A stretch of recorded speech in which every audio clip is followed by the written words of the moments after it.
Meus irmãos, a paz do Senhor, tudo bem? Espero que você esteja bem em nome de Jesus. Hoje vamos estudar Mateus capítulo de número 13, capítulo maravilhoso que nos ensina a respeito das parábolas. O tema geral desse capítulo é o quê? Os ministérios do reino revelado aos humildes e oculto aos soberbos. O contexto geral do capítulo de número 13 de Mateus. As parábolas do reino. Depois da rejeição aberta, irmãos, houve uma rejeição aberta no capítulo 11 e 12 de Jesus. Ele passa a ensinar por meio do quê? De parábolas. Mateus capítulo 3, versículo 10 a 11. Porque lhes falam por parábolas, porque a vós e a outros é dado conhecer os ministérios do reino dos céus, mas aqueles que lhes é isso é concebido. E as parábolas, irmãos, revelam a quem crê e encobre a quem resiste. Então as parábolas revelam aquele que crê, irmãos, e aquele que resiste, elas acabam sendo encobertas.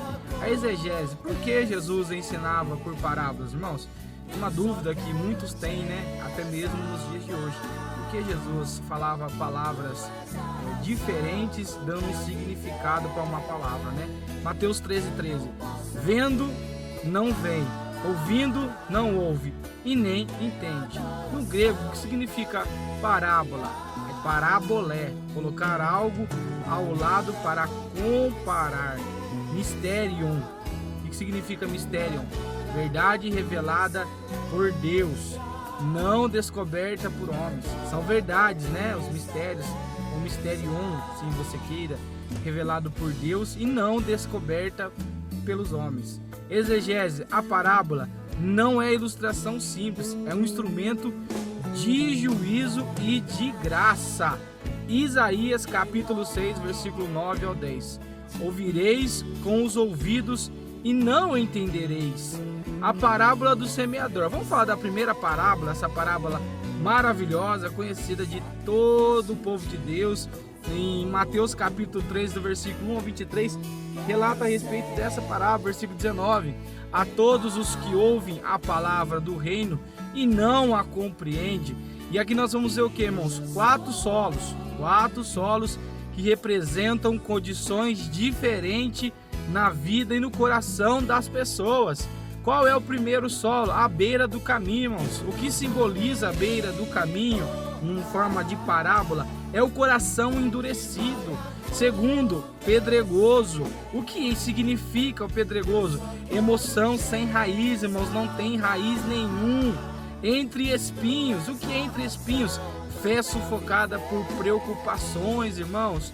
E a quarta, boa terra. E o que significa boa terra? É uma fé frutífera em Jesus Cristo. Louvado é o nome.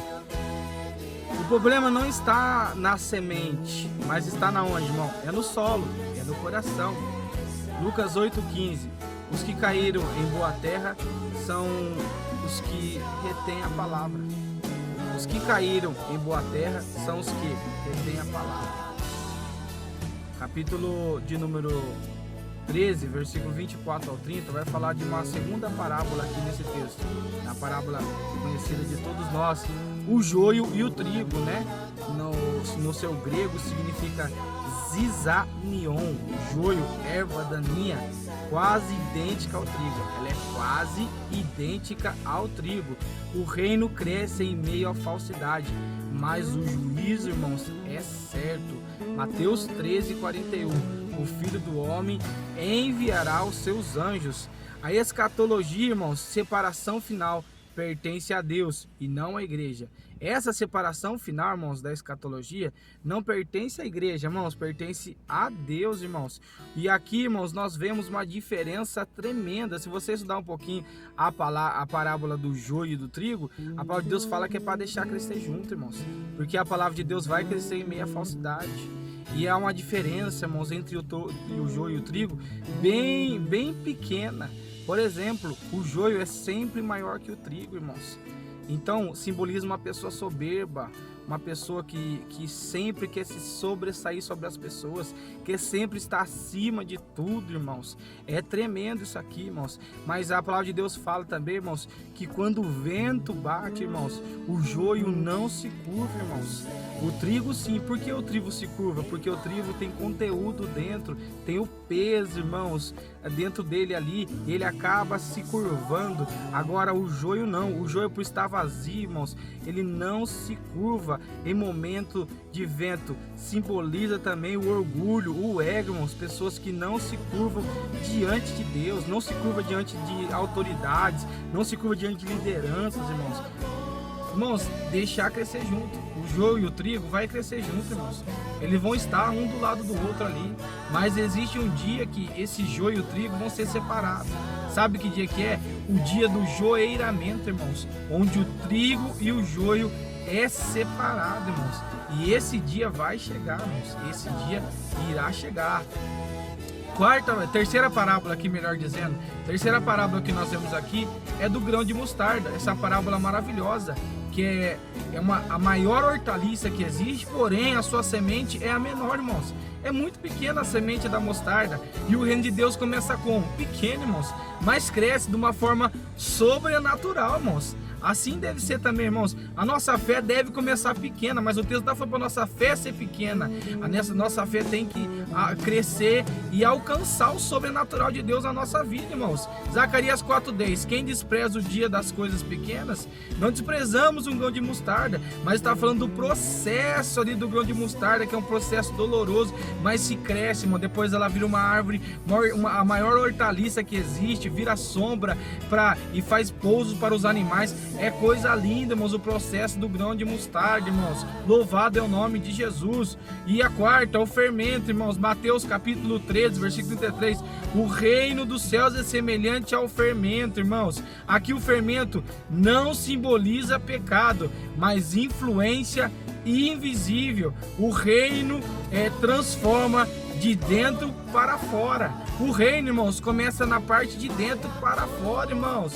Vemos também o tesouro escondido e a pérola. Mateus 13, 44 ao 46. Mateus 13, 44.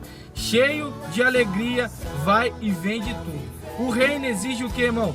Entrega total, não parcial. Deus não divide a glória dele com ninguém. É uma entrega total. Filipenses 3:8. Considero tudo como perca por causa da sublimidade de Cristo. Que texto maravilhoso, que versículo impactante, irmãos. O reino não exige, irmãos, parcialidade, é entrega total, é renúncia total ao reino de Deus.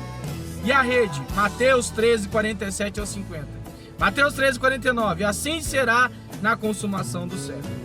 Missão agora e separação depois. Missão agora e separação depois. Apocalipse 20, 12. Os mortos foram julgados.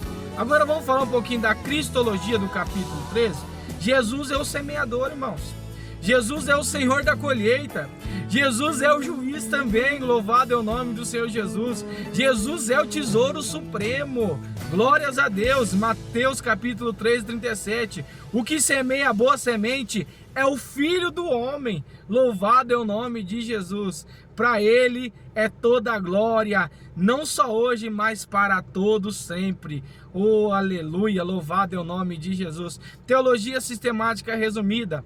Revelação, mistérios revelados aos humildes. Na revelação aqui mostra o que? Os mistérios revelados aos humildes. Eclesiologia, igreja mista até o fim. Joio e trigo vai viver junto, mas vai chegar o dia do joeiramento, não esquece.